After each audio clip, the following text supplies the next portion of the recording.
Olá, nesse vídeo vamos desvendar o que há de real na história do rei Arthur.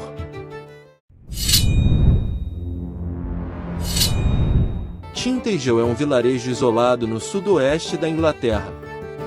As ruínas de seu castelo, com uma vista inspiradora para o Atlântico, recebem cerca de 250 mil turistas por ano. Por mais bonito que seja o lugar, tanta gente não viaja até esse canto escondido da Cornualha, o condado que ocupa toda a ponta sul do Reino Unido, para ver apenas algumas ruínas. Elas vão porque aquele é o castelo do rei Arthur. Ou pelo menos é o que diz a lenda. Historiadores da Cornualha criticam a forma como o turismo local está transformando Tintagel, segundo eles, em um parque de diversões. Trata-se de uma relação complicada, porque apesar de Arthur ser um personagem fictício, sua conexão com Tintagel não é. A origem da lenda. Em 1136, o clérigo galês Geoffrey de Monmouth escreveu História dos Reis da Bretanha, uma crônica que se propunha a traçar a história britânica desde que o país foi fundado por exilados de Troia, ou seja, era uma narrativa com altas doses de mitologia. Geoffrey situou um certo rei Uther Pendragon no século VI d.C.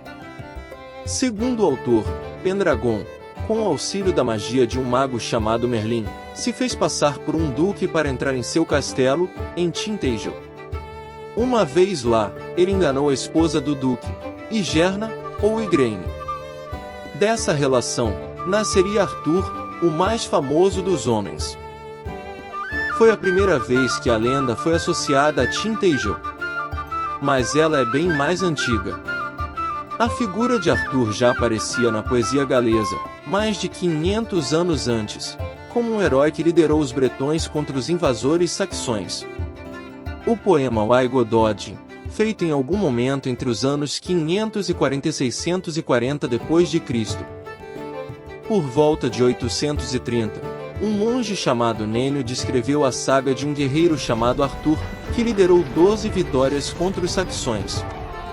Ou seja, há 1500 anos já se fala num certo Arthur.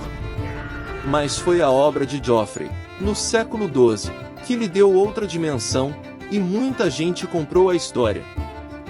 Em 1191, os monges da abadia de Glastonbury desenterraram 2 esqueletos e decidiram que eram os restos do rei Arthur e de sua esposa, a rainha Guinevere, só para atrair visitantes crédulos. Em 1233, o conde Ricardo da Cornualha fez um negócio arriscado. Trocou 3 propriedades por Tintagel, um pequeno promontório, sem árvores, separado da Grã-Bretanha por um istmo. Um local sem função estratégica, remoto, mas que, para ele, teria importância política. Convencido de que Arthur teria reinado a partir daquelas ruínas 700 anos antes, Ricardo ergueu ali um castelo, a fim de se portar como descendente direto do mítico rei. Como o mito cresceu. A jornada do rei podia ser modulada de acordo com a agenda política de quem a narrava. O monge Nênio queria um herói para enfrentar os invasores infiéis saxões, então Arthur tinha o apoio de Jesus e de Maria em sua luta justa contra os selvagens. Além disso, na versão de Nênio, Arthur devia seu nome a um vitorioso general romano, o que estreitaria os laços com o antigo império. Mais importante ainda, a história tinha apelo.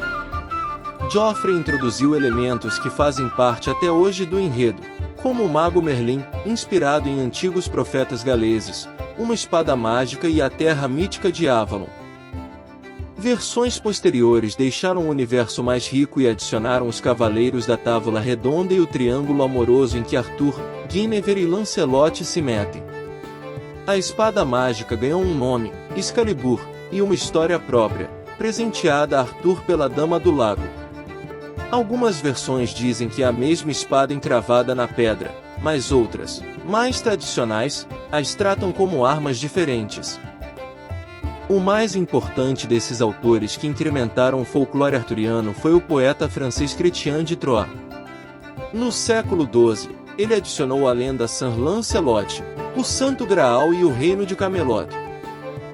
As pessoas reais que podem ter inspirado o mito. Alguns personagens históricos podem ter servido de inspiração para o surgimento da lenda. Entre eles estão Ambrósio Aureliano, guerreiro que liderou a Bretanha romana contra os saxões no século V d.C., e Riotamo, outro guerreiro da Bretanha romana do século V, mas que lutou ao lado dos gauleses contra os godos.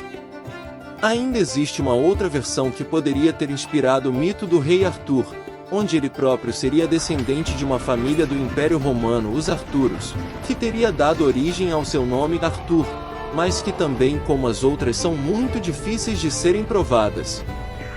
Segundo um artigo da publicação acadêmica Comitatus, dedicada a estudos da Idade Média e do Renascimento, o realismo do rei Arthur está banido das universidades e centros de pesquisa.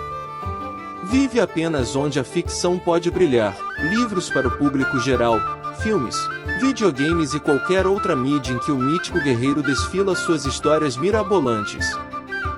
Bem, espero que tenha gostado do vídeo.